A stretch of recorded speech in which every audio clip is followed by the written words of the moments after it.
Hey team, man, welcome back to the channel. As always, I am stoked and freaking pumped up to see you, man. I'm telling y'all pumped me up. I was so stoked to be able to see so many folks over in Korea when I was there not too long ago.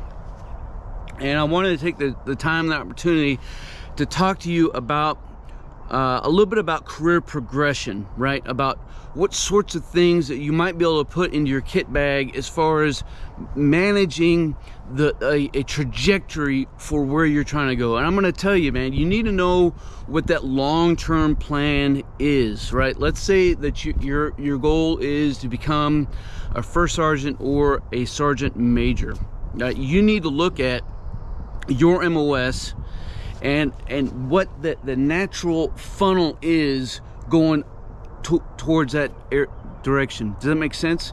Like some MOSs, man, it's just never going to happen because there may be only 5 sergeant major positions in the entire Army, and so it may cap out, you know, at sergeant first class, right? Is all you might be able to expect at 20. And certainly you may never be a first sergeant because it's just not in the path, you know, because maybe it's more of a technical MOS. You might be in an MOS where there is a large quantity of sergeant major billets and positions out there. And so what you want to do is you want to look and say, what do I need to do? What do all these folks up here at the top, what do they have in common that got them to where they're at? Because I think if we pulled SRBs from all of these sergeants major, we're going to see a lot of things that they're going to have in common. I think what we're going to find that they have most in common is a predominance of a leadership position, right? Green tab positions are always going to outweigh, from Stoker's opinion, staff positions. So if you're at a company and you're getting put in the orderly room, man, that's fine for 6 months to a year. After that, man, you got to go. You got to get back online. You got to get out of the S3. You got to get out of the S4. You got to stop doing all that crap, and you need to start leading soldiers. You need to be a team chief. You need to be a squad leader. You need to be a platoon sergeant, and you can't do it too early, right? You know, if you are a sergeant and you're in a section sergeant or a squad leader position that in your MOS is MTO'd as a staff sergeant, well, that's great, but you need to do it as a staff sergeant. If you're a staff sergeant and you're serving as a platoon sergeant because everybody else sucks and they're all retiring and they're all cupcaking, lollipopping, that's outstanding, but it doesn't count as your platoon sergeant time. If you're a sergeant first class and you're sitting in as a first sergeant, that's great, but it doesn't count. So don't get too caught up into thinking that you have to do too much too soon. But dadgummit, man, keep them green tabs on. If you didn't know, back in our old uniform, if you're in a leadership position, you'd have a green tab on. But green tab positions are going to be huge, right? I think you're going to find a predominance of some special duties, like, you know, being a drill sergeant or being an instructor. I think you're going to find that quite a few of them are members of the Sergeant Audie Murphy Club or Sergeant Audie Murphy Association. And the thing with that, with a lot of the seniors, is a lot of them were not, they were honorarily inducted, right? So they didn't sit through a board, but quite a few of them did. And if they didn't, as far as I'm concerned, whatever. You know, competing as a soldier and NCO of the year, you're going to find a lot of them share that in common. So I need to try to piece all these things together and put as many as I can into my kit bag.